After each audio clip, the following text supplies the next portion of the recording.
Et bonjour à toutes et à tous les amis, ici Naëterian, j'espère que vous allez bien. On se retrouve pour un épisode de la fonderie du MJ et surtout un MDLC. Alors qu'est-ce que c'est un MDLC? C'est tout simplement un mail de la communauté ou quelqu'un de la communauté et on va parler en fait de sujets que je reçois parfois par mail et qui me touchent particulièrement au point que le sujet, je trouve, mérite une petite vidéo. Alors évidemment, j'ai décidé de demander donc à ces personnes leur consentement pour en parler en vidéo. C'est plus important évidemment. Et nous y sommes. Aujourd'hui, on va parler d'une situation qui m'a pas mal, on va dire, touché car je la ressens tellement moi-même dans mon quotidien que je pouvais pas la laisser passer et ne pas en parler évidemment. Le mail, le voici. Alors attendez, je vais le reprendre devant moi. Cher Naëterian, voilà, je voulais t'envoyer un petit mail afin de parler de ma situation que je passe en ce moment et peut-être avoir ta sagesse pour m'aider à y faire face. Mon jeu hebdomadaire a fait une pause et ce matin on a reçu en fait le message fatidique que c'était officiellement terminé dans un silence, les silences d'une discussion Messenger où tout le monde quitte le groupe sans se dire au revoir. Je ressens une perte très honnêtement.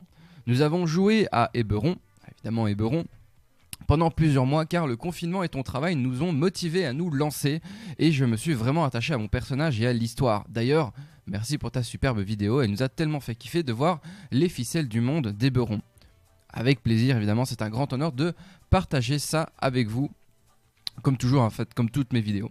Les personnages non joueurs, les PNJ étaient incroyables, le MJ également, et j'ai vraiment eu la chance de l'avoir eu en tant que premier MJ pour me lancer dans un jeu de rôle. En raison de plusieurs problèmes de joueurs à la table et de mauvaises situations de vie qui ont fini par venir ronger les relations entre nous, le MJ s'est mis en pause à cause du burn-out du MJ. On en parlera une autre fois.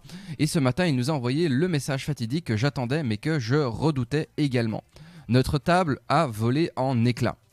J'ai un peu discuté de cette situation à d'autres rôlistes et ceux qui ont participé à de nombreuses campagnes qui se sont terminées brusquement. Pour une raison ou une autre, ils m'ont dit en fait que c'était tout à fait légitime comme ressenti que j'avais actuellement. Dans de nombreux systèmes et de nombreux contextes différents certes, mais ils ont également eu ou connu cette situation. Celle-ci me fait beaucoup de peine car elle me semblait vraiment prendre son rythme de croisière à la table et surtout et principalement dans ma vie. Le MJ, je pense, a perdu beaucoup de confiance à cause des connards, entre guillemets, pardon pour le terme violent, mais je suis en colère. Et j'aimerais tellement que le message positif et l'excitation que moi-même et un autre joueur avons délivré régulièrement soient suffisants pour compenser le reste. Mais malheureusement, ce n'est pas le cas. Comme la plupart des MJ le savent, les critiques frappent bien plus fort que les louanges, ça je suis bien placé pour le savoir, et rien ne fait plus mal que de se rendre compte que sa table va mal, car la pression du MJ fait qu'il porte tout sur ses épaules, même parfois par défaut. Nous avons tendance à ne pas croire les louanges et à prendre ces critiques bien plus au sérieux que tout simplement les mots doux. Le but de ce mail est de faire le deuil de ma table de jeu dans un premier temps, mais aussi d'envoyer un message à tous les MJ atteints du syndrome de l'imposteur. Essayez de prendre les critiques positives aussi sérieusement que les négatives, tant qu'elles vous permettent de vous améliorer et que ce soit fait dans un cadre correct. Et ne laissez pas votre impression de tout rater, tout simplement vous briser. Que vous soyez nouveau MJ ou MJ chevronné, voilà, ça c'est la partie qui est intéressante, ça touche notre fibre la plus profonde. Et les joueurs et joueuses, la critique est une partie nécessaire évidemment au processus de croissance pour n'importe quel passe-temps. Mais s'il vous plaît, rappelez-vous que vos mots pèsent incroyablement lourd sur celui que vous critiquez ou qui va les recevoir. Soyez gentils et doux car parfois le jeu ne tient qu'à un fil et vos paroles acerbes, pardon, j'ai eu mon accent qui est revenu, y mettront fin avant que vous ne le sachiez. Et je vous parle même pas de ces absurdités qu'on peut voir sur les réseaux sociaux et autres groupes communautaires rôlistes qui vivent dans un passé qui a sa place tout simplement dans un musée comme dirait mon cher Indiana Jones. J'admets avoir beaucoup de colère envers ces joueurs qui ont torpillé notre jeu et qui torpillent le jeu de rôle des autres dès qu'ils sortent de leur champ de connaissances car je l'aimais tellement cette partie au quotidien. Mais maintenant que c'est officiellement terminé, je me sens tout juste triste en fait, tout simplement vide. Gardez vos MJ près de vous et prenez-en soin. Encore merci pour tout ton travail Naëterian, ton investissement, ta gentillesse en stream. Et je te remercie pour le temps que tu accorderas à ma situation si tu me réponds. En tout cas, je te souhaite le meilleur pour la suite. Merci. Et j'espère qu'on verra un jour ton projet de professionnalisation dans le jeu de rôle se réaliser. Plein d'amour, une vieweuse de l'ombre. Évidemment, je ne vous donne pas son pseudo. Waouh. Alors, tout d'abord, merci pour le partage de ta situation. Déjà, c'est très important et évidemment, j'ai respecté ton envie de ne pas être cité vis-à-vis de ton pseudo. Donc déjà, merci à toi d'avoir partagé ça, de m'avoir envoyé ce mail et d'avoir accepté que j'en fasse une vidéo, que je le lise devant tout le monde. Je comprends en fait totalement la frustration et la colère de ne pas avoir pu en fait tout simplement trouver les mots pour, entre guillemets, protéger ou en tout cas sauver son MJ de la rupture mentale ayant amené de façon à la décision difficile pour lui comme pour vous, hein, évidemment, je vous le rappelle, c'est difficile pour lui comme pour vous de mettre fin à une table de jeu. C'est jamais facile, c'est jamais évident, mais si on en arrive au stade où il a besoin de faire ça pour pouvoir se sentir mieux, c'est qu'il y avait déjà des choses bien pires en fait dans sa tête et ça sert à rien de se mettre la pression.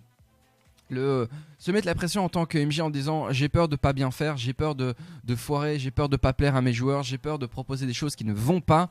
Je vous garantis que tout le monde l'a déjà vécu en tant que MJ et je ne peux que totalement comprendre, surtout si la communication ne passait pas entre lui et certains joueurs et qu'il a continué à tirer à son désavantage entre guillemets, puisque pour rappel, le MJ est un joueur également ou une joueuse également. Si le MJ ne s'amuse pas et si la table ne s'amuse pas, mais pourquoi jouer alors? Pourquoi jouer? Si tout le monde ne s'amuse pas, surtout en jeu de rôle, c'est primordial, tu vois. Il faut que l'on trouve, certes il y a des consensus, tout le monde n'est pas fait pour jouer ensemble, c'est vrai, mais il y a toujours moyen de trouver un terrain d'entente. Il y a toujours moyen de trouver un terrain d'entente ou en tout cas un consensus. C'est l'importance de la session 0. C'est l'importance de pouvoir avoir une communication claire, de pouvoir discuter des choses qui vont et qui vont moins. Je ne vais pas dire qu'ils vont pas, mais qu'ils vont moins. C'est difficile. C'est vrai, c'est difficile et je ne le dirai jamais assez. Pardon, je tape dans mon micro. Je dirais jamais assez que le taf de MJ ne se limite pas en fait qu'à animer une session de jeu. C'est bien plus que ça. Il y a beaucoup d'investissements en termes personnels, en termes de temps au minimum, sans parler d'argent, hein, proprement parler, parce que directement, trigger, argent. Et je peux totalement en fait comprendre qu'il a fini tout simplement par craquer. Surtout si en plus les joueurs lui font des crasses derrière. Enfin, voilà, je sais que tu es venu en parler en stream et je vais te répéter ce que je t'ai dit à ce moment-là. Mais je voulais également l'enregistrer pour le présenter à plus de gens. Prendre soin de sa table, c'est le travail de tout le monde. Et pas uniquement une exigence à avoir sur le MJ. Toutes les personnes autour d'une table sont responsables de la bonne tenue et de l'ambiance autour de la table. C'est tout simple. Une table, en fait, c'est comme... Allez, moi, je t'ai donné donc l'exemple. Une table, c'est comme une communauté. C'est un projet humain à entretenir et que... En fait, faire si plusieurs... et faire en sorte que on ne voit pas si plusieurs membres de la table sabotent, en fait, par leur attitude néfaste, indirecte ou directe envers une personne en particulier, que ce soit MJ ou que ce soit joueur, qui mettent du cœur à faire ça.